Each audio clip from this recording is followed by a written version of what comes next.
Everyone yenko kwa adwuma mu nsemu ne ekogyan wapoye mantem wakuafo bi a wonom ewo Atadeka accuse gafa edukojo atama ekura ene enkura yetisa no womoni abrepa chese oba pa west achem hono wapoye mantem hono mu a sankure ni nkura keka ho ne nyina obi yanim se kuadwuma no woye na wonsase a wadoso a wodidi ho sese na nanom ye wa achem wo mpese wo ya pamopamo wo mo na waje nsase de toma estate developer bi se wo mesi so adan enye japade nti sese wo kwa asase no so mpa na ya yam hihie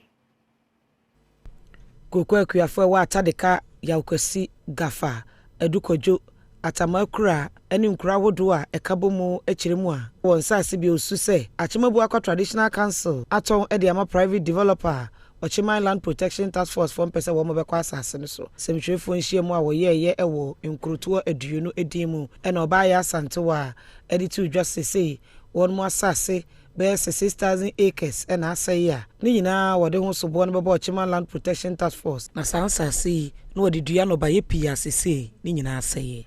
They are dressed in red and black clothes this morning, not because one is bereaved or mourning, but rather the pain disregard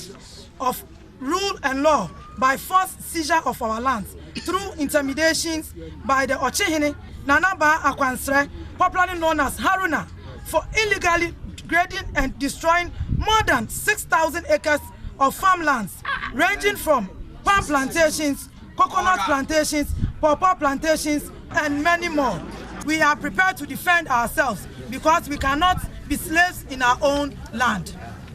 Enwechi akwansra hino wo chebi apapam ya onukro ya eye second in command ema Ochiman Land Protection Task Force anabafo kwabenaba ekiremu a siabakuru eni nkura wodo a eka ho ni nyina asha Akyem Abuakwa traditional area se senti sase ne yochim hene de a omanfo a woteso no oni asase bia okyerese mpanimfo etu ho anamo Ochiman sase enye kwa apemfo de a Ochiman ne kwa apemfo hye boundary ewo densu omo amuti esua banyina efri eye ekwapem ene nkran Ochiman sase enye nkrafo de a enye kwapemfo de a eye Ochiman sase apepem na omo ne eye Isaman Kasee ewo boundary nanso Isaman Kasee ne apepemfo nyina eye adwuma de hye oforu konwa ase inisa ukojina baby say Ochinyini ena say ya sabe ura na wakasa no omra bonte no batwe na no enwo fom